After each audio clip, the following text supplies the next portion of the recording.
Hello guys, welcome back to my channel. First of all sorry guys, because ഞാൻ കുറച്ചധികം നാളായി വീഡിയോസൊക്കെ ഇട്ടിട്ട് ഞാനൊരു എക്സാമിന് വേണ്ടിയിട്ട് സിൻസിയറായിട്ട് പഠിക്കുന്നുണ്ടായിരുന്നു. പക്ഷേ എനിക്ക് ആ എക്സാം വേണ്ട പോലെ പെർഫോം ചെയ്യാൻ പറ്റിയിട്ടുണ്ടായിരുന്നില്ല. അതുകൊണ്ട് തന്നെ ഞാൻ കുറച്ചധികം ഡിപ്രസ്ഡ് ആയിരുന്നു ആഫ്റ്റർ ദ എക്സാം. എനിക്ക് വീഡിയോസ് ഇടാനോ വീഡിയോസ് എഡിറ്റ് ചെയ്യാനോ ഷൂട്ട് ചെയ്യാനോ ഒരു മൂഡും ഉണ്ടായിരുന്നില്ല. ഞാൻ PSC നിർത്തിയാലോ എന്ന് വരെ വിചാരിച്ചിട്ടുണ്ടായിരുന്നു. അതുകൊണ്ടാണ് ഞാൻ പഠിക്കാതിരുന്നത് കൊണ്ടാണ് ഞാൻ വീഡിയോസ് ഒന്നും അപ്ലോഡ് ചെയ്യാത്തതും. ഞാൻ തന്നെ എൻ്റെ ഫ്രണ്ട്സിനോടൊക്കെ പറയാറുണ്ട്, ഒരു എക്സാമിന് ഫെയിലായി എന്ന് വിചാരിച്ച് നമ്മൾ അവിടെ തന്നെ ഇരുന്ന് പോകരുത്, പിന്നെയും അടുത്ത എക്സാമിന് വേണ്ടിയിട്ട് പ്രിപ്പയർ ചെയ്യണം എന്ന്. പക്ഷേ എൻ്റെ കാര്യം വന്നപ്പോഴാണ് അത് അത്രയും നമുക്ക് വിഷമം ഉണ്ടാക്കുന്ന ഒരു കാര്യമാണ്. നമ്മൾ അത്രയും ഹാർഡ് വർക്ക് ചെയ്ത് ഒരുപാട് സ്ലീപ്ലെസ് നൈറ്റ്സ് നമ്മൾ ഒരുപാട് കാര്യങ്ങൾ സാക്രിഫൈസ് ചെയ്തിട്ടുണ്ട്. സോ ഈ ഒരു എക്സാം ക്രാക്ക് ചെയ്യുക എന്നുള്ളത് നമ്മുടെ സ്വപ്നമായിരിക്കും. പക്ഷേ നമുക്ക് വേണ്ട പോലെ അതിന് പെർഫോം ചെയ്യാൻ പറ്റിയിട്ടുണ്ടായിരുന്നില്ല. എനിക്കെന്ന് പറയുന്നത് കൂടുതൽ നെഗറ്റീവ്സ് ആയിപ്പോയി. മാർക്സ് ഉണ്ടായിരുന്നു, പക്ഷേ ഞാനായിട്ട് തന്നെ നെഗറ്റീവ് അടിച്ച് ആ മാർക്ക് കളയാണ് ചെയ്തത്. സോ അതൊക്കെ ആലോചിക്കുമ്പോൾ എനിക്ക് ഭയങ്കര വിഷമമുണ്ടായിരുന്നു. അപ്പോൾ എനിക്ക് പഠിക്കാനേ ഒരു മൂടുണ്ടായിരുന്നില്ല, വീഡിയോസ് എഡിറ്റ് ചെയ്യാനും ഒരു താല്പര്യം ഉണ്ടായിരുന്നില്ല. ഞാൻ പിന്നെ യൂട്യൂബ് ചാനൽ നിർത്തിയാലോ എന്ന് വരെ ആലോചിച്ചു. പക്ഷേ ഒരു ഫെയിലിയർ ആണ് എന്ന് വിചാരിച്ചിരിക്കുന്നതിന് പകരം പിന്നെയും ഈ ഒരു ജേർണി സ്റ്റാർട്ട് ചെയ്ത് അടുത്തൊരു എക്സാമിന് വേണ്ടിയിട്ട് പ്രിപ്പയർ ചെയ്യാൻ നമ്മൾ തീരുമാനിക്കുമ്പോഴാണ് ശരിക്കും നമ്മൾ വിജയത്തിലേക്ക് ഒരു കാലെടുത്ത് വെക്കുന്നത്. This is the first stepping stone of our new journey. അതുകൊണ്ട് തന്നെ നിങ്ങൾ പലരും പല എക്സാമിനും ഇപ്പോൾ പ്രിപ്പയർ ചെയ്തിട്ട് വേണ്ട പോലെ പെർഫോം ചെയ്യാൻ പറ്റിയിട്ടുണ്ടാവില്ല.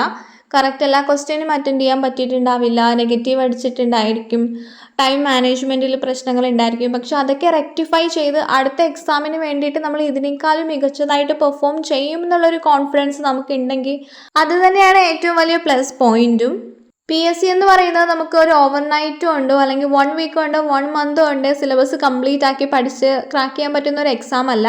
അതിന് നല്ല ക്ഷമ വേണം, ഒരുപാട് പ്രാക്ടീസ് വേണം, നല്ലൊരു സ്ട്രാറ്റജി വേണം, നല്ല സ്റ്റഡി ഹാബിറ്റ്സ് വേണം, നമ്മൾ ഡിസിപ്ലിൻഡ് ആയിരിക്കണം, കൺസിസ്റ്റൻ്റ് ആയിരിക്കണം. ഒരുപാട് ഫാക്ടേഴ്സ് കൂടി ചേരുമ്പോൾ മാത്രമാണ് അൾട്ടിമേറ്റ്ലി ഒരാൾക്ക് സക്സസ് ഉണ്ടാവുന്നത്, ഒരു എക്സാം ക്രാക്ക് ചെയ്യാൻ പറ്റുന്നത്. സോ നമ്മളൊരു എക്സാം ഫെയിലായിട്ടുണ്ടെങ്കിൽ ആദ്യം നമ്മളോട് തന്നെ ചോദിക്കുക, എന്തൊക്കെയാണ് ഞാൻ വരുത്തിയ മിസ്റ്റേക്ക്, എനിക്ക് എങ്ങനെയൊക്കെ ഇനി അടുത്ത എക്സാമിന് ഇതൊക്കെ റെക്ടിഫൈ ചെയ്തിട്ട് ഒരു നല്ലൊരു സ്ട്രാറ്റജി അപ്ലൈ ചെയ്ത് പഠിക്കാൻ വേണ്ടിയിട്ട് പറ്റും. അതൊക്കെ നമ്മൾ ഇരുന്നൊന്ന് ആലോചിക്കുക, അല്ലെങ്കിൽ ഒരു പേപ്പറിൽ എഴുതി വയ്ക്കുക. അപ്പോൾ നമുക്ക് നമ്മുടെ പ്രശ്നങ്ങളും നമ്മുടെ കുറവുകളൊക്കെ മനസ്സിലാവും. എവിടെയാണ് നമ്മുടെ വീക്ക്നെസ് എന്ന് അപ്പോഴായിരിക്കും നമുക്ക് കറക്റ്റ് അറിയാൻ പറ്റുന്നുണ്ടാവുക.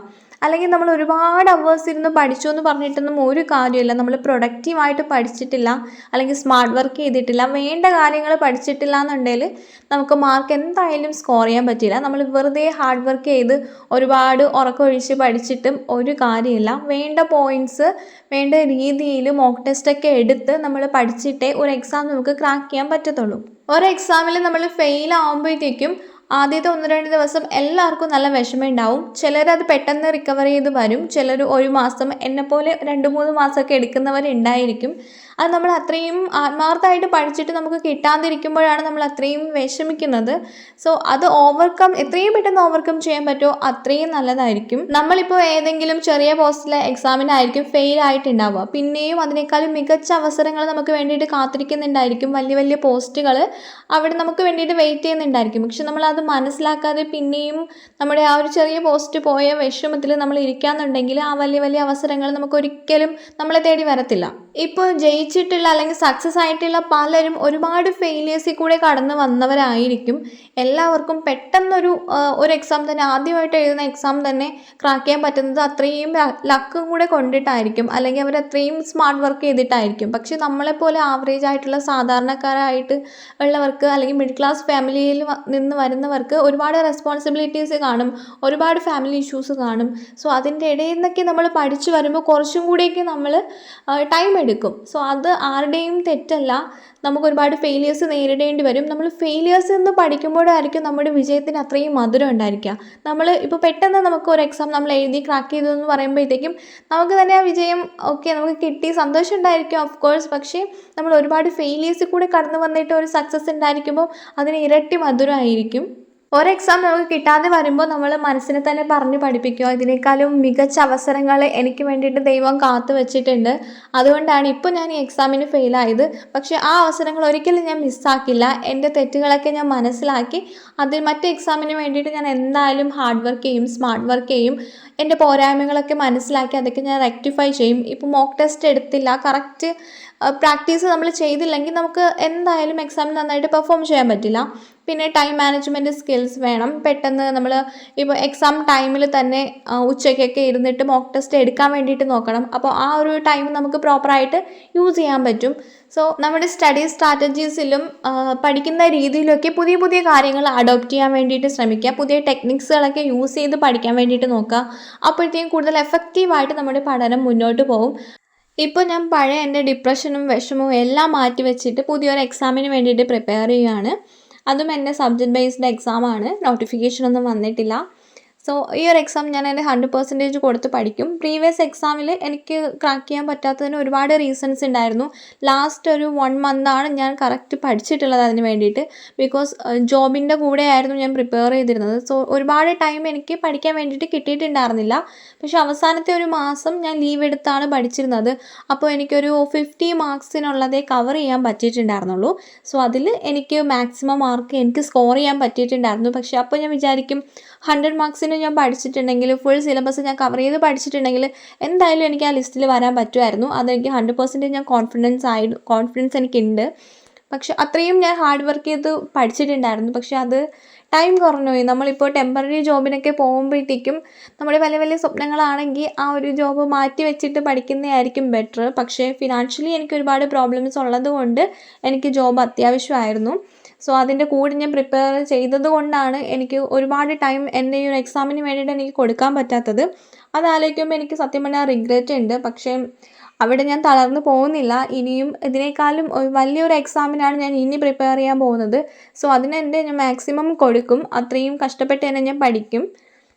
ഇപ്പോൾ ഞാൻ എൻ്റെ ജോബ് റിസൈൻ ചെയ്തിട്ടാണ് ഞാനിപ്പോൾ നെക്സ്റ്റ് എക്സാമിന് വേണ്ടിയിട്ട് പഠിക്കാൻ പോകുന്നത്. കാരണം ഇപ്പോൾ നമുക്ക് കിട്ടുന്ന ഈ ഒരു ടൈം എന്ന് പറയുന്നത് അതൊരു ഗോൾഡൻ ടൈമാണ്. ബിക്കോസ് ഇപ്പോൾ ഞാൻ മാരീഡ് അല്ല. മാരേജൊക്കെ കഴിഞ്ഞ റെസ്പോൺസിബിലിറ്റിയൊക്കെ ആയിട്ടുള്ള ഒരുപാട് പേരെ എനിക്കറിയാം. അവർക്ക് പ്രോപ്പറായിട്ട് ടൈം മാനേജ് ചെയ്യാൻ പോലും പറ്റുന്നില്ല.